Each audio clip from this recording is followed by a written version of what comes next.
Senhor Presidente, senhoras e senhores deputados, quero destacar 3 aspectos que considero fundamentais para o debate sobre o Orçamento do Estado para 2013. Funcionamento de estabilizadores automáticos e resultados orçamentais, a credibilidade do processo de ajustamento orçamental em 2013 e, finalmente, a credibilidade da programação orçamental de médio prazo em Portugal. Muitos dos comentários à execução orçamental em 2012 têm conseguido combinar a estridência com a inconsistência.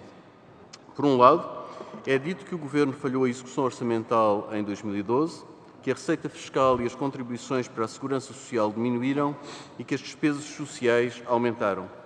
Por outro lado, defende-se que o Governo tem uma fixação perigosa no cumprimento de objetivos nominais e que, na atual situação, os estabilizadores automáticos devem funcionar plenamente. Ora, os estabilizadores automáticos orçamentais não são mais do que as variações das receitas e das despesas públicas que ocorrem em resultado da evolução da realidade macroeconómica. Exemplos relevantes são a diminuição das receitas fiscais por diminuição do consumo ou da massa salarial. Um outro exemplo é o do aumento das prestações sociais por aumento do desemprego. Foi isso que aconteceu em 2012. As atuais estimativas para a execução orçamental em 2012, incluídas no relatório do Orçamento do Estado para 2013, indicam que as alterações na composição da atividade económica observada em 2012 explicam cerca de 80% do desvio total da receita fiscal, cerca de 75% do desvio da execução das contribuições para a segurança social e cerca de 50% do desvio das despesas com o subsídio de desemprego. Assim, e apesar do controle sobre a despesa pública, que ficou significativamente abaixo do orçamentado, tornou-se claro que o cumprimento do limite de 4,5% do PIB para o déficit em 2012 exigiria medidas de consolidação orçamental adicionais de montante muito elevado. Tais medidas teriam contrariado o funcionamento dos estabilizadores automáticos, penalizando deste modo a atividade económica e o emprego. Foi precisamente para evitar esta situação que o Governo tomou a iniciativa de, no 5º exame regular, solicitar uma revisão dos limites quantitativos do programa para o déficit e para a dívida. De facto, a revisão do limite para o déficit em 2012 de 5% para 5% do PIB, juntamente com a inclusão da receita da concessão da ANA no apuramento do déficit, corresponde a permitir o funcionamento parcial dos estabilizadores automáticos em 2012. A proposta de revisão do limite foi feita pelo Governo português, foi aceita pelos credores oficiais. Resultou da ponderação entre os benefícios para a estabilização decorrentes do funcionamento dos estabilizadores automáticos e a necessidade de garantir o financiamento externo e a sustentabilidade da dívida pública portuguesa. Também a proposta de lei do Orçamento do Estado para 2013 tem motivado variadas críticas.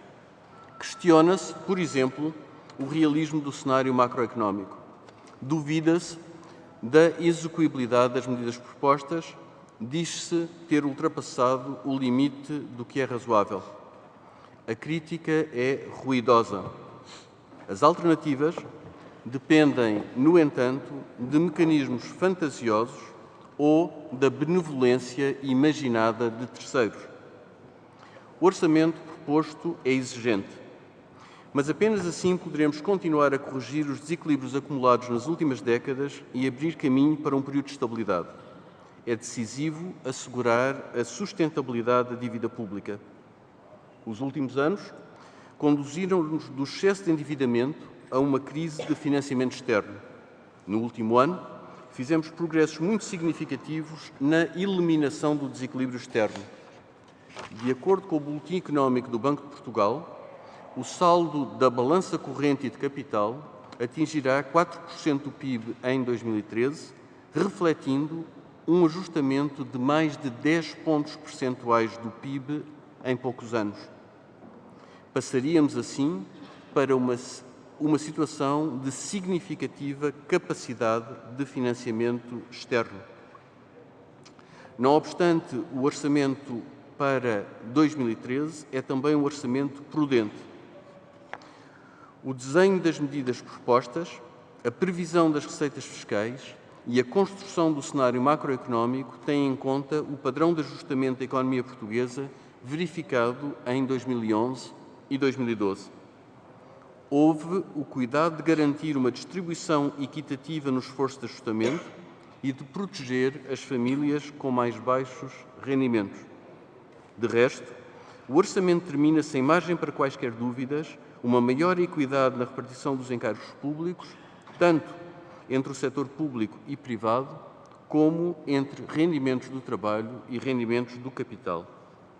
Não podemos, no entanto, minimizar incertezas internas e externas. Os desafios que se colocam ao projeto europeu e a evolução das tensões em Espanha condicionam o processo de ajustamento português. Realço que, de acordo com os dados hoje divulgados, a área do euro entrou em recessão no terceiro trimestre de 2012. Para esta evolução europeia, em muito contribuiu a conjuntura na Espanha, na Itália e na Holanda. Esta é uma realidade que não podemos ignorar. É preciso ainda reconhecer que, em situações de crise, as previsões macroeconómicas tendem a ser menos precisas em termos qualitativos e em termos quantitativos. É, então, exigido um esforço de adaptação permanente. Foi o que fizemos em 2012, com boa aceitação por parte dos nossos credores oficiais e dos mercados financeiros.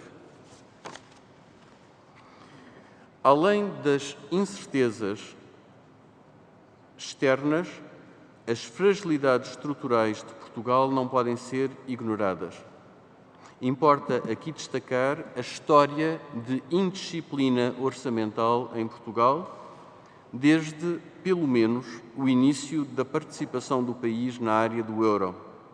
Neste período, as finanças públicas portuguesas caracterizaram-se por déficits persistentes e, desde 2005, por um rápido aumento do peso da dívida pública no PIB.